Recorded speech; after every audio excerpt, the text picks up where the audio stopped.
So, Ate Winnie, so mga nasa 10 years na po ba itong pag-pedicab niyo po dito? Oo. 10 years na. 20 ano pa ako nagang dito eh. Bago mag... ano. Wala na rin. Halos 20 years? 10, ano. Bali 2013 ako nag-umpisa rin. Ah, okay. Okay po. So, almost 13 years. 2025. 2026.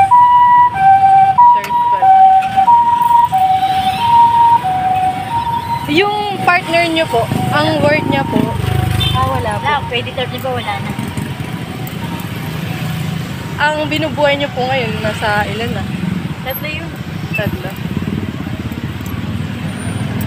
Kapag po maulan, mahirap po. Oo.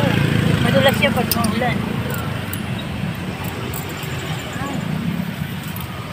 Ay, tanong ko niya. Ate Winnie. Traffic na banda rin. Opo.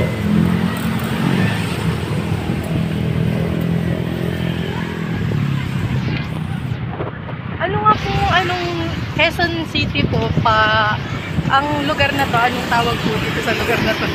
Dati itong Agam eh. Agam. Agam Road. Agam Road. Pero ngayon, Miriam de Peso Santiago sa road na. Ayan, nakikita ko nga ito yung ano. Yan.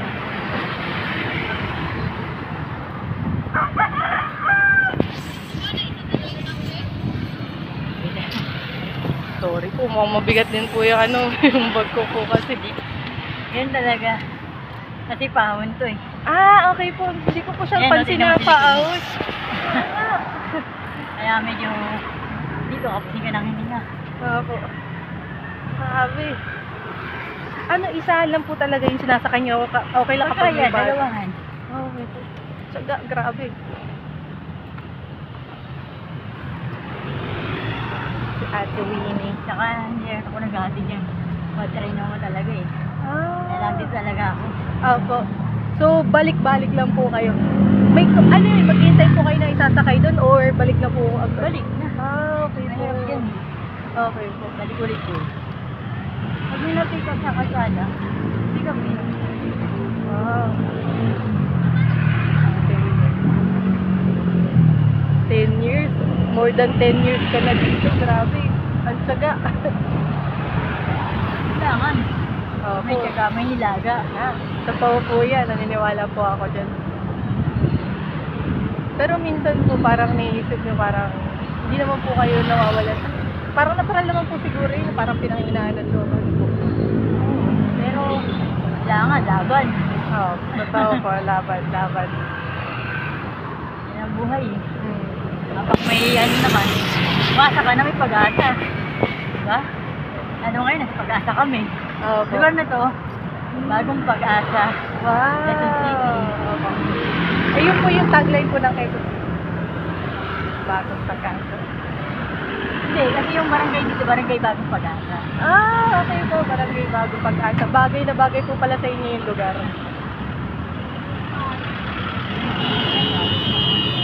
Ako rin po, naniniwala ako na may pag-asa po tayo. Ano po, yung pag-asa na ako po kasi, naniniwala ako sa... alam ko naniniwala din naman po kayo kay Lord, pero ako po, Ako talaga kasi ano na talaga ako dyan. Kasi dito, lalo na sa paghahanap buhay ko, kapag natawag mo, ligtas ka. Oo po. So, yun naman po, for more than 10 years na nagbabay kayo, di po ba? Iniingatan po kayo. Iniingatan tayo. Kaya kailangan, nasa kanya ang ano natin. Natin tsaka natin tiwala. Oo. Diba? Ako rin po, nung mga nakaraan, basta nakaraang buwan na tayo, nakasakay pa ako ng bus nun. May muntik ng tumamang truck sa amin kasi nagmamadali siya. Nauna kaming pumasok sa paliko. Tapos, etong isa, nagdidire-diretso siya, nakikipagunahan sa amin. Buti, windshield lang yung kumiskis dun sa may... Harap na harap ko pa ate yung ano, yung ulo ng truck. Parang hindi nga ako nakapag-react agad pero nagpapasalamat ako. Siyempre, binigyan ako ng second chance na Yun doon. ang una mong ano ba, bago ka maglalakad. Opo. Tagdan na agad. Opo. Kaya yung talagang dapat natin ginawa. unahin sa lahat. Sa lahat ng lakad natin, sa lahat ng pupuntahan natin. Kaya unahin mo. Kaya mo muna yung mga lakad mo. Tatwa niya. Sa kanya ka muna kasi. Ay, wala ka tulid ba kayo ng kalsada kami. Iniisa kayo na yung kalsada. Tama May po. lang, dali ka to. Kahit salita niya, makikinig. May ano niya na yung kalsada. Ano natin.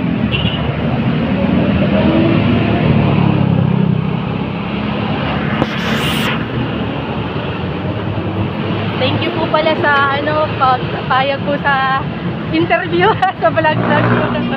Lagi naman ako na-interview, parang nasanay na tuloy ako eh. Thank you po Ate Winnie. Pagpalain po kayo ni Lord at ang inyong hanap buhay. Ingatan po kayo lagi. Thank you po.